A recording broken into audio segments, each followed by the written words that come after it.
صدیق اکبر پڑھنا نہ بھولیں، میں نے بھی یہ سب اسی کتاب میں پڑھا ہے۔ آپ ایسی ہی دلچسپ معلومات دیکھنے کے لیے دیکھتے رہیے مدنی چینل۔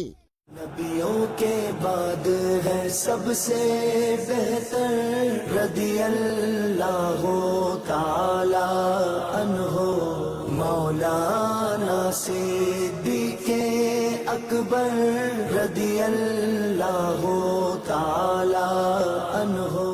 آ گیا پھر ذہنی آزمائش، آ گیا العلم۔ جی ناظرین، آپ کا سلسلہ، ہم سب کا سلسلہ ذہنی آزمائش سیزن 17 پہنچ چکا ہے اگلے مرحلوں میں۔ اب ہم نکلنے جا رہے ہیں اپنے اسٹوڈیو سے باہر اور آ رہے ہیں آپ کے پاس۔ جی ہاں، اللہ رسول کی باتیں ہوں گی، سوال جواب ہوں گے، نعت خوانی ہوگی اور بہت کچھ ہوگا انشاءاللہ عز و جل۔ 5 دسمبر کو کراچی کے علاقے بحریہ ٹاؤن کے آڈیٹوریم میں ہونے جا رہا ہے ذہنی آزمائش کا شاندار مقابلہ۔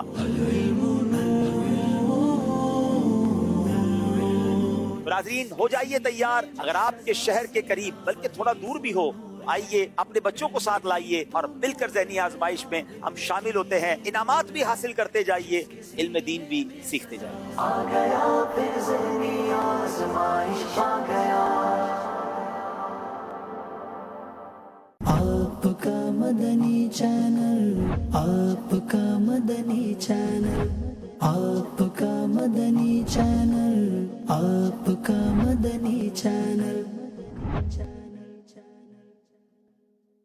مدنی چینل کے ناظرین، پروگرام احکام نماز میں آپ کو خوش آمدید کہتے ہیں۔ جب کوئی شخص باوضو نماز کا انتظار کرتا رہتا ہے، فرشتے اس انتظار کرنے والے نمازی کے حق میں اللہ تعالیٰ کی بارگاہ میں دعا کرتے رہتے ہیں۔ نماز اللہ تبارک و تعالیٰ کی مدد کے حصول کا بھی ایک ذریعہ ہے۔ الا بذکر اللہ تطمئن القلوب، نماز سکون قلبی اور راحت جاں کا سبب ہے۔ اگر کوئی شخص جان بوجھ کر 3 جمعے چھوڑ دے، کیا وہ کافر ہو جائے گا؟ جس شخص کے اوپر جمعہ فرض ہو بغیر کسی عذر شرعی کے، جان بوجھ کر اگر وہ جمعہ چھوڑ دیتا ہے تو سخت ناجائز، حرام اور کبیرہ گناہ کا مرتکب ہوتا ہے، لیکن اسے کافر نہیں کہیں گے۔ دیکھیے پروگرام احکام نماز بروز ہفتہ مدینہ منورہ میں صبح 5:30 بجے اور پاکستان میں صبح 7:30 بجے مدنی چینل پر۔ صلو علی الحبیب صلی اللہ تعالی علی محمد۔ مجھے اپنی اور ساری دنیا کے لوگوں کی اصلاح کی کوشش کرنی ہے انشاءاللہ عز و جل۔ سردی کے موسم میں ایثار کے مواقع بھی بڑھ جاتے ہیں۔ سردیوں میں غریبوں کا خیال رکھیں، جیسے ہم اپنے گرم لباس کا اہتمام کرتے ہیں، غریبوں پر ایثار کر کے ان کے لیے گرم لباس کا اہتمام کر کے بڑا ثواب کما سکتے ہیں۔ اللہ کریم قرآن مجید میں 6 پارہ ہے، سورہ مائدہ آیت نمبر 32 میں ارشاد فرماتا ہے وَمَنْ أَحْيَاهَا فَكَأَنَّمَا أَحْيَا النَّاسَ جَمِيعًا۔ ترجمہ کنز الایمان، اور جس نے ایک جان کو جلایا یعنی زندہ رکھنے کی کوشش کی، اس نے گویا سب لوگوں کو جلا لیا، یعنی سب لوگوں کو زندہ کر دیا۔ اس جلا لیا سے مراد کیا ہے؟ امام فخر الدین رازی فرماتے ہیں انسان کو جلنے سے، ڈوبنے سے بچانا، بھوکے کو کھانا کھلانا، سخت گرمی یا سخت سردی سے کسی کو نجات دلا کر اس کے لیے جینے کا سامان کرنا، یہ سب انسان کو زندہ رکھنے کی صورتیں ہیں۔ لہذا جو خوش نصیب سخت سردی میں کسی غریب کے لیے سردی سے بچنے کا سامان کرے، وہ ایسا ہے گویا اس نے ساری انسانیت کو سردی سے بچا لیا۔ جناب سردی سے بچنے کا انتظام کیجئے۔ دعوت اسلامی کا شعبہ FGRF بھی گرم کپڑے مسلمانوں میں تقسیم کرتا ہے، آپ خود بھی کیجئے، اپنے غریب رشتہ داروں میں کیجئے، غریب ملازمین میں کیجئے، آس پاس دیکھیں لوگ تکلیف میں ہے تو ان کی، آج کل جن علاقوں میں ہیٹر کی ضرورت ہے کہیں ہیٹر لگا دیں، کہیں گیزر کی ضرورت ہے ان کو گیزر دلا دیں۔ مسجدوں میں آج کل بہت ساری ایسی مسجدیں جہاں گرم پانی نہیں ہے، چلے گرم پانی کا انتظام کر دیں تاکہ لوگ آسانی سے وضو کریں، عبادت کریں۔ سبحان اللہ۔ اچھا، اب کتنے خوبصورت کام ہو سکتے ہیں۔ والد مصطفیٰ حضرت عبداللہ رضی اللہ تعالیٰ عنہ نے تن کے کپڑے صدقہ کر دیے، سردی کا موسم تھا، حضرت عبداللہ رضی اللہ عنہ کمبل اوڑے بازار میں تشریف لائے، ایک فقیر کو دیکھا جس کے پاس گرم لباس نہیں تھا، اس نے عرض کی کمبل مجھے دے دیجئے، دھوپ نکل آئے گی تو لوٹا دوں گا۔ آپ رضی اللہ تعالیٰ عنہ نے کمبل اسے دیتے ہوئے فرمایا یہ اللہ پاک کی رضا کے لیے دیتا ہوں، مجھے واپس نہ دیجئے گا۔ پھر آپ نے سوائے تہبند کے جسم کے تمام لباس اتار کر اس کو دے دیا، فرمایا کمبل تم نے مانگا تھا، یہ میں اپنی خوشی سے دے رہا ہوں۔ آئے ہائے، جو تم سے نہ مانگوں تو پھر کس سے مانگوں، تمہارا تو سارا گھرانہ سخی ہے. یہ نبی پاک کے مبارک والد کا واقعہ ہے. اللہ ہمیں بھی ایثار کی اس طرح کی توفیق نصیب فرمائے.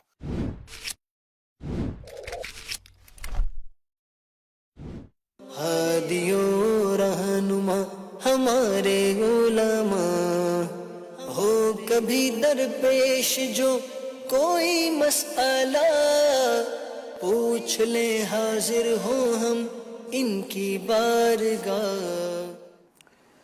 الحمد للہ رب العالمین والصلاة والسلام علی خاتم النبیین اما بعد فاعوذ باللہ من الشیطان الرجیم بسم اللہ الرحمن الرحیم الصلاة والسلام علیک یا رسول اللہ وعلی آلک واصحابک یا حبیب اللہ الصلاة والسلام علیک یا نبی اللہ وعلی آلک واصحابک یا نور اللہ.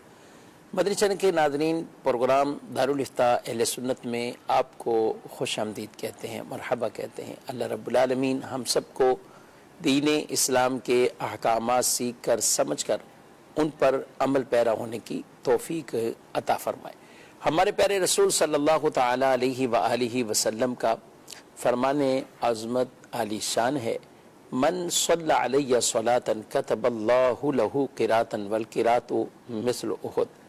جس نے مجھ پر ایک بار درود بھیجا اللہ اس کے لیے ایک قرات اجر لکھ دیتا ہے، اور یہ ایک قرات احد پہاڑ کی مثل ہے. صلو علی الحبیب صلی اللہ تعالی علی محمد صلی اللہ علیہ وآلہ وسلم صلاۃ و سلاما علیک یا سیدی یا رسول اللہ.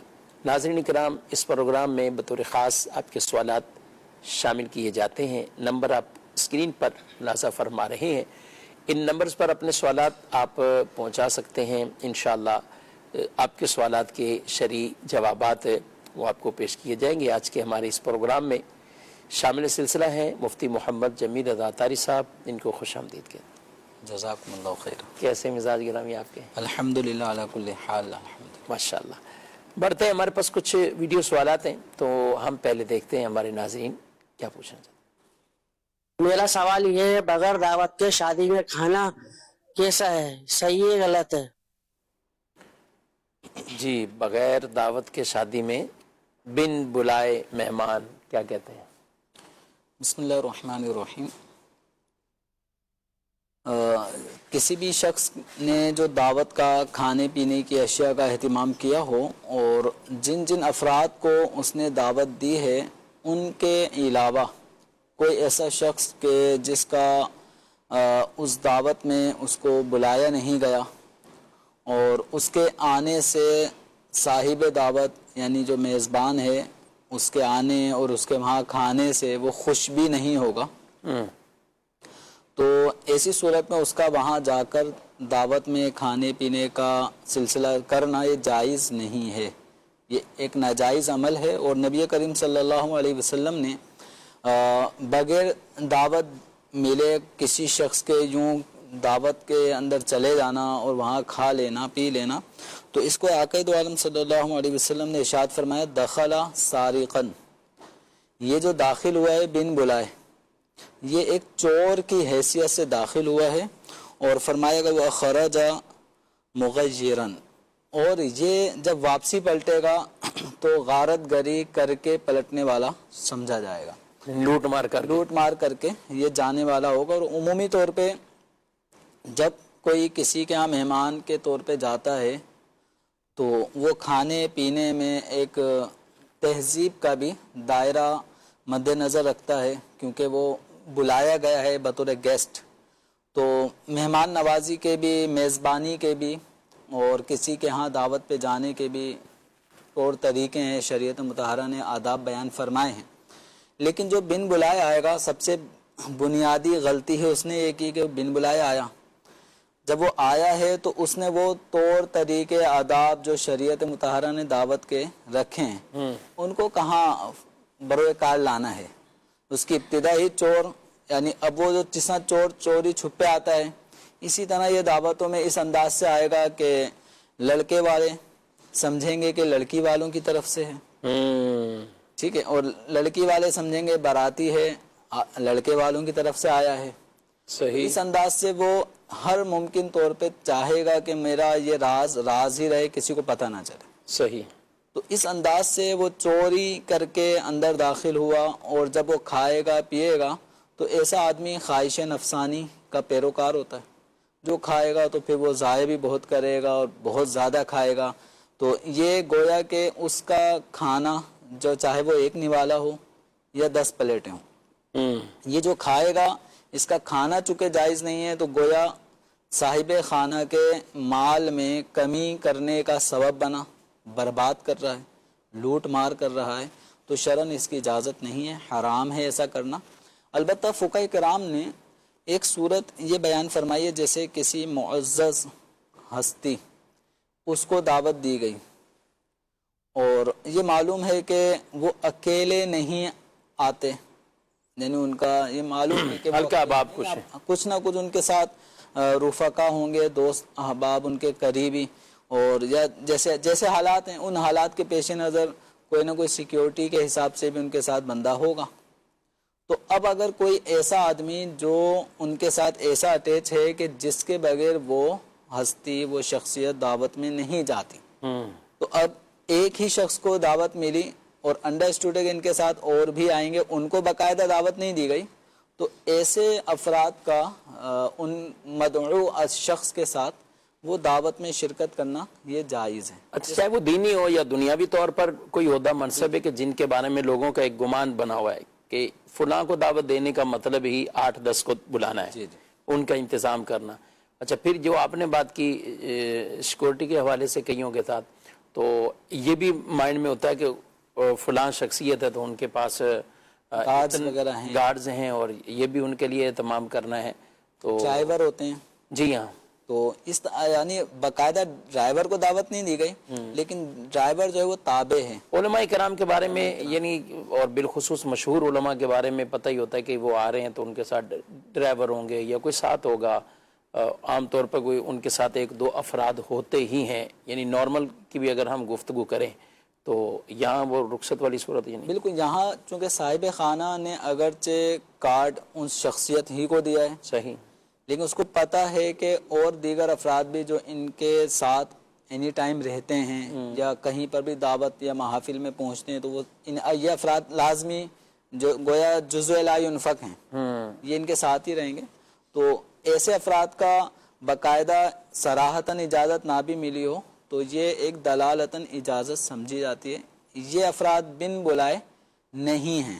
صحیح، یعنی ہاں، یہ گویا ضمنی طور پہ ان کی بھی ایک دعوت ہے، اگرچہ صراحتاً دعوت نہیں ہے. ان کو بلایا گیا تو یہ بھی شامل ہے. ہاں، اب لیکن بن بلائے جو ایک نارمل ایک طبقہ ہے کہ ادھر شادی ہال ہے، لائن سے شادی ہال ہوتے ہیں، تو ایک طبقہ ہے کہ یعنی جو بن بلائے باقاعدہ تیار ہو کر بیوی بچے میاں بیوی تیار ہو کر شادیاں اٹینڈ ہو رہی ہیں. اب وہ اس انداز سے انٹری دے رہے ہیں کہ بارات کا ایک باقاعدہ خصوصی طور پہ پروٹوکول کے ساتھ انٹری ہوتی ہے ہالز وغیرہ میں، بینکویٹ میں، تو وہ اس انداز سے انٹر ہو رہے ہیں کہ براتی لڑکی والے سمجھ رہے ہیں کہ یہ بارات میں آئے ہیں، اور بارات والے تو اپنے گہمے گہمی میں مصروف ہوتے ہیں، چونکہ دعوت یا کھانا ان کی طرف سے نہیں ہے، تو اس لیے وہ اپنے جو ان کے رسومات ہیں ان میں مصروف ہوتے ہیں، ادھر یہ اپنے کھانے میں مصروف ہیں. تو اب اسی طرح جب ولیمہ ہے تو لڑکی والے آ رہے ہوتے ہیں، تو لڑکے والوں کو کیا پتا کہ ان لڑکی والوں کے رشتہ داروں میں کون کون جان پہچان دوست احباب میں سے کون کون ہے. تو یوں مطلب ایک طبقہ ایسا ہے جو ایسا کرتا ہے. اب کوئی فیملی کے ساتھ کرتا ہو، کوئی اکیلے ہی یہ کام کر رہا ہے، وہ مختلف ہالز میں ان کو پتہ چل جاتا ہے خوشبو سے کہ کہاں کیا کون سا آئٹم ہے. اچھا، یہ بھی پتہ چل جاتا ہے. تو یہ جہاں محاورہ جہاں دیکھی تری وہاں بچھا دی دری، تو مطلب یہ کہ جہاں ان کا دل چاہ وہاں یہ کریں گے. تو یاد رکھیں حدیث مبارکہ میں جو بن بلائے اس طرح دعوتوں میں شریک ہونے والے افراد ہیں، الفاظ سنیں، دخل سارقا وخرج مغیرا، تو چور کی حیثیت سے وہ داخل ہو رہا ہے اور لوٹ مار کر کے برباد کر کے واپس پلٹ رہا ہے. تو یہ ایک ایک نوالا، ایک ایک لقمہ، ایک ایک گھونٹ پانی جس کی آپ کو اجازت ہی نہیں تھی، تو یہ لقمہ حرام ہے جو پیٹ میں ڈالا جا رہا ہے.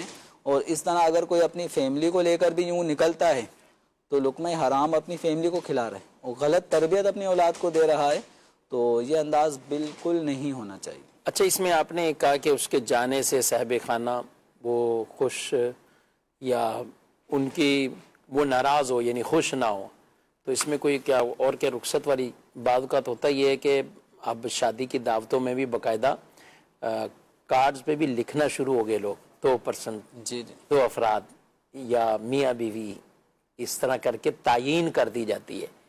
اب ایک تو جو آپ نے مثالیں دیں کہ جو مفت کے کھانے میں باہر سے ایسے ہی آ جائیں، اور ایک وہ جو خاندان والے ہی ہیں، رشتہ دار ہیں، سب ہیں، لیکن وہاں تعیین ہی کر دی گئی ہے، اور وہ تعیین یہی کی ہے کہ اس دعوت میں 2 افراد نے ہی شرکت کرنی ہے۔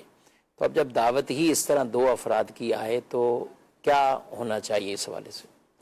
اب یہاں 2 افراد میں ایک صورت تو یہ ہوتی ہے کہ کسی کے اولاد میں ماشاءاللہ بچے بھی بڑے ہو جاتے ہیں، جی ہاں، فیملی بڑی ہوتی، فیملی بڑی ہے، 5-6 افراد ہیں یعنی اولاد میں، اور وہاں اگر 2% دعوت آئی ہے تو اب یہاں پر وہ یہ تو چھوٹا ہے، یوں چھوٹا کر کے 15 سال کے لڑکے کو بھی چھوٹا تصور نہیں کیا جائے گا کھانے پینے کے معاملے میں، وہ بھی ایک باقاعدہ ایک پرسن ہے۔ تو اگر آپ کو 2% کی دعوت ملے تو آپ اپنے بیٹے کو ساتھ لے جائیں، بڑے بیٹے کو۔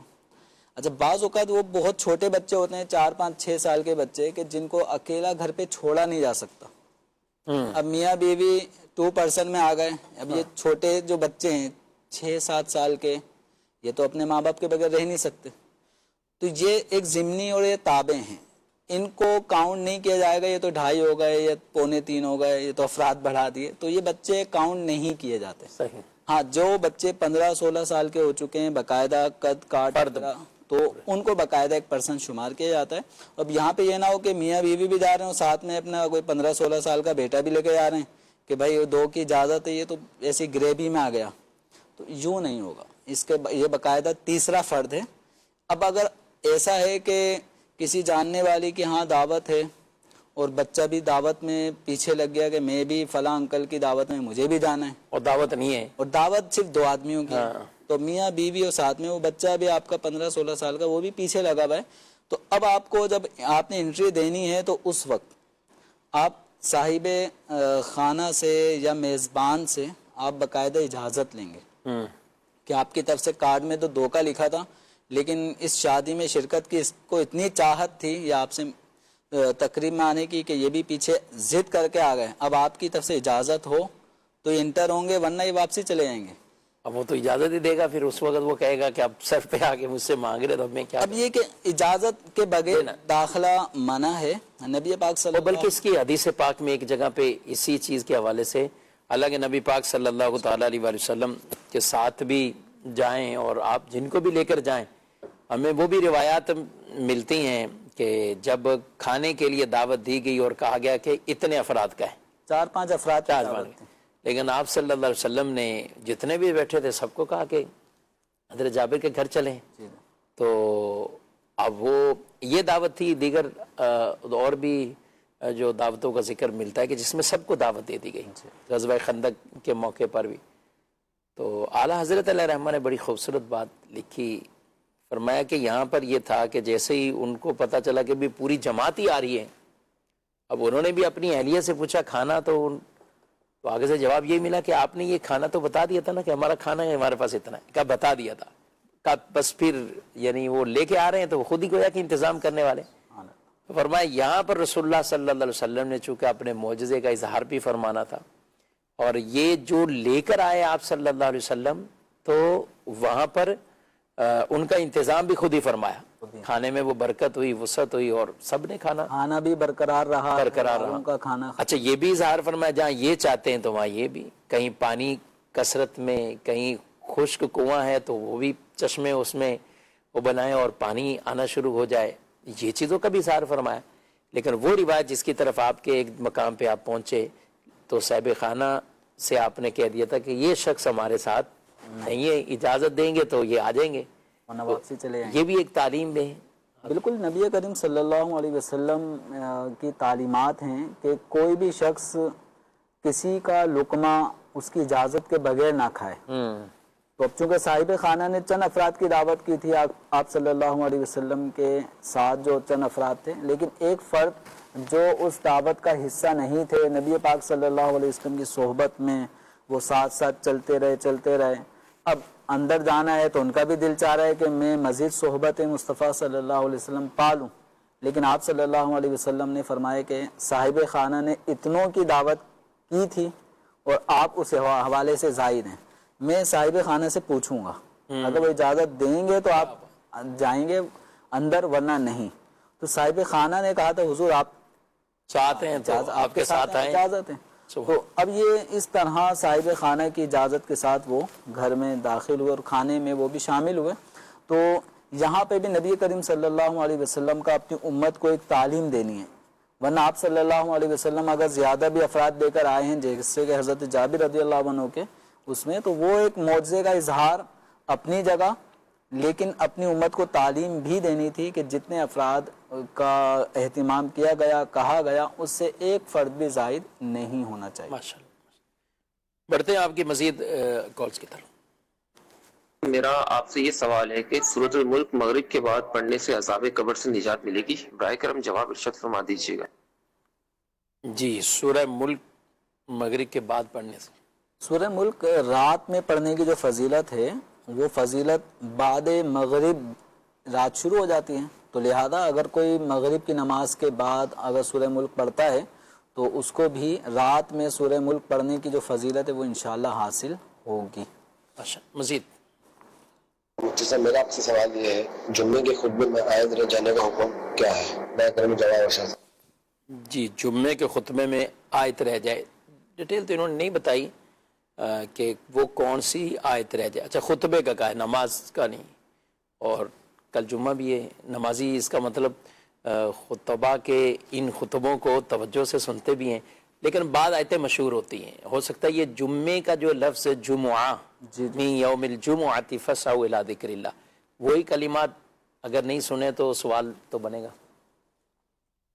جمعۃ المبارک کے دن جو خطبہ نماز کے لیے شرط ہے، بغیر خطبے کے نماز نہیں ہوگی، لیکن خطبے کے لیے آیت جمعہ جو ہے سورۃ الجمعہ کی، یا ایھا الذین آمنوا اذا نودی الی الصلاۃ من یوم الجمعۃ فاسعوا الی ذکر اللہ وذروا البیع، تو یہ آیت کا خطبے میں پڑھنا یہ کوئی ضروری نہیں ہے۔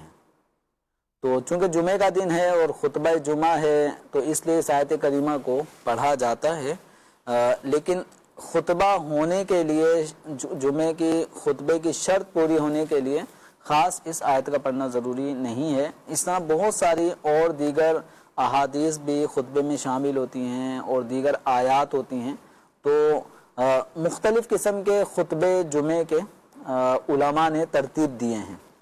امام اہل سنت اعلی حضرت رحمۃ اللہ علیہ کا بھی خطبات رضویہ کے نام سے اعلی حضرت رحمۃ اللہ علیہ نے بھی مختلف خطبات وہ لکھے ہیں جو جمعے میں علماء پڑھ رہے ہوتے ہیں، مبلغین پڑھ رہے ہوتے ہیں، کچھ مختلف علماء کے مرتب کیے ہوئے خطبے پڑھ رہے ہوتے ہیں، تو ان میں آیات، احادیث وغیرہ کا کچھ نہ کچھ فرق ہوتا ہے، تو اس میں کوئی مذائقہ نہیں ہے کہ اگر خطبے کے دوران جو کنٹینیو ہر جمعے میں جو خطیب صاحب آیت پڑھتے تھے یا حدیث شریف پڑھتے تھے اور اس دفعہ وہ بھول گئے یا انہوں نے موقع کی مناسبت سے مثلا کسی اور ٹاپک پر جمعے میں بیان کیا، اس مناسبت سے وہ آیت پڑھی اور جمعے والی وہ مخصوص آیت نہیں پڑھی، تو خطبہ جمعہ ادا ہو جائے گا، اس میں کوئی خرابی خلل پیدا نہیں ہوگا۔ صحیح۔ بعض تو بڑے کلمات بھی نوٹ کرتے ہیں نا، وہ خصوصاً علی افضل البشر بعد الانبیاء بالتحقیق، تو مجھے بھی کسی نے ایک دفعہ کہا کہ آج آپ نے تحقیق کا لفظ میرے سننے میں نہیں آیا ہے، شاید کیا نا میں کتنی توجہ سے یہ، یا وہ مسلسل وہی پڑھے جاتے ہیں، اس طرح کے الفاظ ہیں، تو یہ کیا الفاظ جو خطبے میں ہم پڑھتے ہیں یا درود پاک ہیں جس میں ہم خلفائے راشدین، نبی پاک صلی اللہ علیہ وسلم کے بعد خلفائے راشدین پر بالترتیب ایک وہ درود پڑھا جاتا ہے، اور بی بی فاطمہ رضی اللہ تعالیٰ عنہ، حسنین کریمین رضی اللہ تعالیٰ عنہما، اور پھر کہیں اور زیادہ تو سرکار صلی اللہ علیہ وسلم کے جو چچا ہیں حضرت عباس، حضرت امیر حمزہ رضی اللہ تعالیٰ عنہ، تو اب یہ خطبے کا باقاعدہ حصہ ہے کہ یہ اگر رہ جائے میں نے بالتحقیق لفظ کی نہیں پورا ہی اگر کوئی یہ نہیں پڑھتا اس کی جگہ دوسرا درود پڑھ لیتا ہے تو اس میں کیا فرق پڑے گا؟ خطبہ تو اس کے بغیر بھی ادا ہو جائے گا. تو خطبے کے شرائط یا لوازمات میں سے نہیں ہیں. البتہ اہل سنت و جماعت میں جمعے کے خطبہ ہو یا عیدین کا خطبہ ہو تو اس طرح خطبوں میں صحابہ کرام علیہم رضوان کا تذکرہ خیر کیا جاتا ہے اور ان کے اوصاف القابات کا بڑی محبت کے ساتھ علماء نے وہ ترتیب دیے ہیں، بلکہ ان کو بہتر بھی کہا کہ یہ شامل ہونے چاہیے، ان کو پڑھا جاتا ہے. اور یہ اہل سنت و جماعت کے جمعہ اور عیدین کے خطبوں کا ایک گویا حصہ ہے. یہ عقیدت ہے صحابہ کرام علیہم رضوان کی کہ ان کا تذکرہ ہم اپنے جمعے کے خطبوں میں بھی کرتے ہیں. لیکن اگر کسی نے نہیں کیا، بعض اوقات ٹائم کی کمی کی وجہ سے یا خطیب صاحب کسی ایک لفظ پہ آ کے رک گئے اور وہ بعض اوقات اٹک ایسی ہوتی ہے کہ اگلا پورا جو آدھا صفحہ اگر خطبے کا ہو تو وہ مل نہیں پا رہا ہوتا تو اب وہ آگے انہوں نے پھر آگے کی طرف چلے گا اور آگے آگے خطبے کے کچھ کلمات جو رہ جاتے ہیں وہ پورے کر لیے تو اس سے کوئی حرج نہیں ہوتا. جمعے کے خطبے میں کوئی کمی اس سے نہیں پیدا ہوتی. ٹھیک، خطبہ ادا ہو جاتا ہے. ٹھیک. مزید ویڈیو سوال. میرا نام محمد نعیم اتاری ہے. میں آپ سے سوال یہ ہے کہ جس گھڑی پر سونے کا پانی چڑھا ہوا وہ پہننا کیسا ہے؟ جی، سونے کی گھڑی کے بارے میں تو لوگ سوالات کرتے ہیں اور ان کو یا پتہ ہی ہے، اس لیے کہ اب مرد کے لیے اور پانی اب چڑھا ہوا صرف اور لگ بھی سونے کی رہی ہے بظاہر. کیا کہتے ہیں سونے کی گھڑی کا بھی حکم بیان کر دیں. نبی پاک صلی اللہ علیہ وسلم ایک مرتبہ اپنے در دولت سے باہر تشریف لائے اور دو چیزیں آپ صلی اللہ علیہ وسلم کے ہاتھ میں تھیں، سونا اور ریشم. ٹھیک. تو نبی پاک صلی اللہ علیہ وسلم نے ان دونوں چیزوں کو اپنی امت کے سامنے کرتے ہوئے فرمایا کہ یہ دو چیزیں یعنی سونا اور ریشم میری امت کے مردوں پر حرام ہے. تو دنیا میں یہ چیزیں ریشمی لباس یا سونا یہ مرد اس کو استعمال نہیں کرے گا، یعنی اس کو بطور زیور استعمال نہیں کرے گا، بطور زینت ریشم کو استعمال نہیں کرے گا، ریشمی کپڑے نہیں پہنے گا. یہ خواتین کے لیے دنیا میں ہے کہ خواتین ان کے ذریعے زیب و زیبائش کر سکتی ہیں. رہا معاملہ سونے کی گھڑی پہننا تو سونے کی گھڑی پہننا ناجائز ہے. سونے کے گھڑی کے اندر ڈائل ہو یا نمبر یا سوئیاں، ٹھیک ہے، جو سیکنڈ کی یا منٹ گھنٹے کی، تو یہ سوئیاں اگر سونے کی ہیں تو اس طرح کی گھڑیاں بھی استعمال کرنے کی اجازت نہیں ہے. مردوں کے لیے مردوں کے لیے خواتین استعمال کریں گی کر سکتی ہیں. تو مردوں کے لیے ایسی سونے کی انگوٹھی استعمال کرنا جائز نہیں ہے. البتہ سونے کا جو کروم چڑھ گیا، جو جس کو سونے کا پانی چڑھانا کہلاتا ہے، یا سونے کی کلائی انہوں نے کر دی، تو یعنی اس پہ ایک کوٹنگ چڑھا دی گئی سونے کی، جو جس سے یہ نارمل جو میٹل تھا وہ گولڈن شیپ میں ہو گیا، اس کا کلر گولڈن ہو گیا، اور وقت کے ساتھ ساتھ پھر وہ کوٹنگ وہ ہٹ بھی آتی ہے اور دوبارہ جو اصل کلر ہوتا ہے وہ چیز کا سامنے آنے لگتا ہے. تو یہ جو پانی چڑھانا کہلاتا ہے سونے کا، اس کی شرعاً اجازت ہے، یعنی یہ ناجائز نہیں ہے. اس کو سونا پہننا نہیں کہا جائے گا. اب اس کو سونے کی گھڑی نہیں کہہ سکتے. البتہ اگر سونے کا پانی چڑھا دیا اور اس انگوٹھی کو یا اس گھڑی کو دیکھ کر لوگ سونا پہننا تصور کرتے ہیں، سمجھتے ہیں کہ یہ سونے کی گھڑی پہنا ہوا ہے، تو پھر اس طرح لوگوں کو تہمت میں مبتلا کرنا کہ لوگ آپ کے بارے میں بدگمان ہوں کہ یہ سونا پہنتا ہے، آدمی سونے کی گھڑی پہنی ہوئی ہے، یا آپ نے ویسے ہی مشہور کر دیا کہ یہ گھڑی سونے کی ہے حالانکہ وہ سونے کا پانی چڑھا ہوا ہے. تو یوں لوگوں کو اس حوالے سے بدگمان کرنا، یہ پھر اس کی اجازت نہیں ہوگی. اب اگر کوئی پوچھتا ہے کہ سونے کی ہے تو پھر آپ کو واضح بتانا ہوگا کہ سونے کی نہیں ہے، اس کا پانی چڑھایا ہوا ہے. تو یہ اتنی حد تک گنجائش ہے. لیکن اگر لوگ بدگمانی میں پڑتے ہوں یا سونے کا پانی چڑھا کر غلط بیانی کی جا رہی ہو کہ یہ سونے کی انگوٹھی ہے، یہ بہرحال ناجائز ہوگی. اسی طرح اگر شادی بیاہ کے مواقع بھی چل رہے ہیں تو کوئی اگر گھڑی کسی مرد کو شادی میں دولہا کو دی جا رہی ہے اور کہا جا رہا ہے سونے کی ہے حالانکہ اس پہ کوٹنگ چڑھی ہوئی ہے، تو یوں غلط بیانی کرنا، دھوکہ دینا، یہ تو کوئی دولہے کو دے تو شادی بھول جائے گا وہ اپنی. اس کو اگر کڑی سونے کی اس کو ملے اچھا عورتوں کے لیے بھی گھڑی اس طور پر سونے کی کہ وہ ٹائم دیکھیں یہ استعمال کے زمرے میں آئے گا تو یہ جائز نہیں ہے. یعنی زینت کے طور پر اگر وہ استعمال کرے یعنی سونا چاندی یہ استعمال تو مرد عورت دونوں کے لیے حرام ہے. یعنی چاہے اس کا کوئی برتن ہو یا چمچہ ہو یا کوئی بھی گھڑی بھی اگر ٹائم دیکھنے کے لیے تو یہ استعمال کے زمرے میں آئے گی. جب استعمال کے زمرے میں ہے تو یہ مرد کے لیے بھی جائز نہیں عورت کے لیے بھی جائز نہیں. ہاں زینت کی طور پر ہے تو پھر عورتوں کے لیے ایک الگ بات ہے کہ ان کے لیے رخصت موجود ہے جبکہ وقت اس میں نہ دیکھے. لیکن یہ بڑی مشکل بات ہے کہ عورت گھڑی پہنے اور اس میں ٹائم کے طور پر نہ ہو. تو اس لیے خواتین کو جب زینت کے لیے استعمال کریں تو اس کے جگہ کڑا استعمال کریں. کوئی بھی ایسی چیز ہے جو اس کی مثل ہو سکتی ہے لیکن زینت اور استعمال یہ دونوں چیزوں میں الگ الگ فرق ہمیں یہ دیکھنا چاہیے. بقیہ احکامات جو بیان ہوئے اس کے مطابق ہی. جی مزید سوال.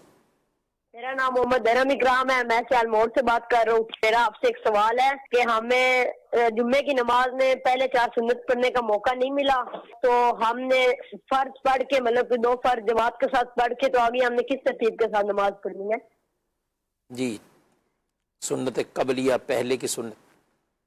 جمعۃ المبارک کا کل دن ہوگا تو اس میں ایک تعداد تو وقت پر سنت ادا کر ہی لیتی ہے اور ایک بڑی تعداد ہے جو خطبے کے دوران پہنچتی ہے اور سنتیں ادا کرنے کا وقت نکل چکا ہوتا ہے. تو اب جس نے سنت قبلیہ جمعے کے فرض سے پہلے پڑھی جانے والی 4 رکعت سنت موقدہ اگر پہلے نہیں پڑھی تو اب وہ فرضوں کے بعد پڑھے گا. لیکن اس کا طریقہ کار یہ ہوگا کہ یہ جو 4 سنتیں جو جمعے کی نماز سے پہلے پڑھی جانی تھیں ان کا وقت جو تھا جس میں ثواب زیادہ ہوتا وہ جمعے کے فرض سے پہلے پڑھنے کا ٹائم تھا. ٹھیک. اور وہ خطبے کی وجہ سے اب نماز نہیں پڑھیں گے تو اب وہ ثواب زیادتی ہے, ثواب والا ٹائم تو گزر چکا ہے. اب جمعے کے بعد جو 4 رکعت سنت موقدہ ہوتی ہیں سنت بعدیہ ان کا ٹائم فرض کے فوراً بعد بلا تاخیر بہت زیادہ گیپ نہ ہو تو فرضوں کے بعد وہ سنتیں ادا کی جائیں گی تاکہ سنتیں بھی پڑھنی ہیں اس کا بھی ثواب اور ان کو فرض کے قریب ملا کے پڑھنے کا ثواب زیادہ ہوتا ہے. صحیح. تو اب پہلے بعد والی سنتیں پڑھیں گے 4 پھر اس کے بعد 2 رکعت سنت اور ہیں یہ مؤکدہ تو نہیں لیکن سنت موقدہ کے قریب قریب ہیں. تو یوں پہلے 4 رکعت سنت بعدیہ پڑھ لیں پھر 2 رکعت سنت پڑھ لیں. اس کے بعد جو پہلے 4 رکعت سنت قبلیہ رہ گئی تھی اب ان کو بعد میں پڑھیں گے. اگر کسی نے سنت قبلیہ کو فرض کے فوراً بعد پڑھ لیا اب تو یہ تو اپنے وقت سے یہ نماز تو آگے نکل چکی. اب سنت بعدیہ کو سنت قبلیہ کے بعد پڑھے گا تو پھر اس کا بھی ٹائم آگے چلا گیا تو یوں کثرت ثواب والی صورت میں فرق پڑے گا. تو لہذا سنت قبلیہ سنت بعدیہ کے بعد ہی ادا کریں گے لیکن اس کو پڑھیں گے. یہ نہیں کہ سنت بعدیہ رہ گئی تو رہ گئی تو اب اس کو چھوڑ دیا بلکہ سنت موقدہ ہے اور سنت موقدہ کو ادا کرنا اس کا حکم ہے اور اس کو ترک کرنے کی عادت یہ آدمی کو گناہگار بناتی ہے. یعنی پہلی 4 سنتیں بھی اور بعد کی 4 سنتیں بھی یہ موقدہ ہے. یہ موقدہ اور بقیہ 2 سنتوں میں وہ موقدہ یہ قریب ہیں اگرچہ اس کو اگر نہیں پڑھا بالفرض اتنی تاکید نہیں. ہاں تو اتنی تاکید نہیں ہے لیکن اس کو بھی پڑھا جائے گا. روایات میں اس کا بھی ذکر لیکن عادت ایسی نہیں بنانی چاہیے کہ ترک کرنے کی. بعد جمعے کے بعد تو جمیل صاحب آپ بھی جمعہ پڑھاتے ہیں ماشاءاللہ اور دیکھتے بھی ہیں. یعنی ہم دیکھتے ہیں کہ جب لوگ آتے ہیں تو وہ تو بڑا بھاگن بھاگ سسٹم ہوتا ہے. یعنی آخری ٹائم میں اور خطبے کے قریب قریب یا اذان ثانی اور بیان ختم کرنے کے بعد اور پھر خطبے کے لیے جب خطیب بیٹھیں تو ایک اچھا خاصا تعداد میں کتنے لوگ جمع ہو جائیں گے. اور جب جمعہ ختم ہوتا ہے تو یہ بھی سلام پھر ہے. ابھی کئی جگہوں پہ ذکر ہوتا ہے کچھ کلمہ شریف پڑھا جانا پھر دعا ہوتی ہیں لیکن گیٹ ہم دیکھتے ہیں تو پورے کے پورے بعض اوقات ایسے فل جام جا رہے ہیں اور لوگ باہر کی طرف نکل رہے ہیں. ٹھیک ہے ہم بدگمانی نہیں کریں گے کہ یہ سنتیں نہیں پڑھیں گے لیکن بظاہر جو کرینہ ہے بظاہر جو ہمارے انداز ہیں کہ ہر ایک کا گھر تو یہ نہیں ہے کہ ساتھ نکلیں تو یہ گھر ہیں یہ گھر میں جا کے نماز پڑھیں گے. کوئی مارکیٹ میں کوئی دکانوں میں کوئی کام بیٹھے ہوئے تو نماز پڑھنے کا وہ وقت اس طرح بظاہر ملنا مشکل ہے. تو اہتمام ہونا چاہیے کہ اس طرح جمعے کے لیے بعد میں بھی بیٹھے آپ 1-2 منٹ ہوتے ہیں. بعض مساجد میں چندہ بھی کیا جاتا ہے, بلکہ اکثر مساجد میں کیا جاتا ہے. تو اب یہ جو بیچ میں کھڑے ہوتے ہیں اور پھر ان میں وہ جو سنتیں پڑھنے لگ جاتے ہیں, وہ بھی 2 منٹ کا انتظار نہیں کرتے کہ یہ جھولی چلا رہے ہیں, چندہ کر رہے ہیں تو ان کو کچھ کرنے دیا جائے. وہ بھی اپنے لیے تو نہیں کر رہے, مسجد کے لیے کر رہے ہیں. اور آپ تعاون کریں اس سلسلے میں, آپ بھی بیٹھے رہیں اور دعا میں شریک ہو جائیں. اتنے لوگ, سینکڑوں لوگ اگر دعا مانگیں گے تو ہو سکتا ہے کسی کی بھی آمین پر وہ قبول ہو جائے, ہماری دعائیں بھی قبول ہو جائے. تو اس لیے جمعے کا انتظام, اہتمام کر کے ناظرین کرام ہمیں کوشش کرنی چاہیے. یہ عادت اپنے بچوں کو بھی ڈالیں گے, اور جہاں ہم ایسے لوگوں کی بات کر رہے ہیں وہاں ان لوگوں کی حوصلہ افزائی ضرور کرنی چاہیے, اور جن کے ماشاءاللہ شروع سے ایک انداز ہے کہ وہ جمعے کی اذان اول سے اور پہلے سے مسجد میں آ جانا اور ایک ٹھیک ٹھاک انداز سے پورے بیان سننا, پوری اہتمام سے جمعے کی نماز پڑھنا اور پھر اپنے کاموں کی طرف لوٹنا. ایسے بھی لوگ موجود ہیں, دونوں طرح کے لوگ موجود ہیں. اللہ پاک اس طبقے میں کثرت فرمائے. یہ جو جمعے کے لیے اہمیت دے کر اور باقاعدہ اہتمام کے ساتھ آتے ہیں, پھر علماء کرام کے بیان سنتے ہیں اور علم میں بھی اضافہ ہوتا ہے. جتنی دیر مسجد میں رہتے ہیں, اول ساتھ میں آئیں تو اس کے لیے جو اونٹ کے صدقے فرمائے گئے اس کے ثواب پائیں, اجر پائیں, اور پھر لمحہ پھر جمعے کی ہر ساتھ ہر گھڑی میں جو لاکھوں لاکھ لوگوں کی مغفرت ہو رہی ہے. سبحان اللہ, ذہ نصیب.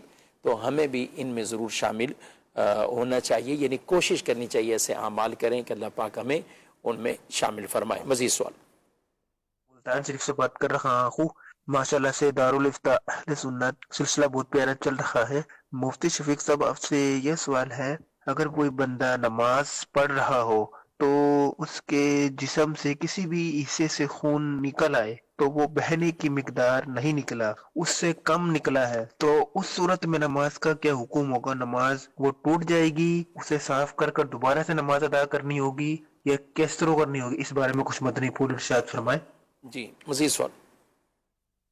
میرا سوال مفتی صاحب سے یہ ہے کہ 4 سنت موقدہ میں اگر 3 پہ سلام پھیر دیا تو اس حوالے سے کیا حکم ہے؟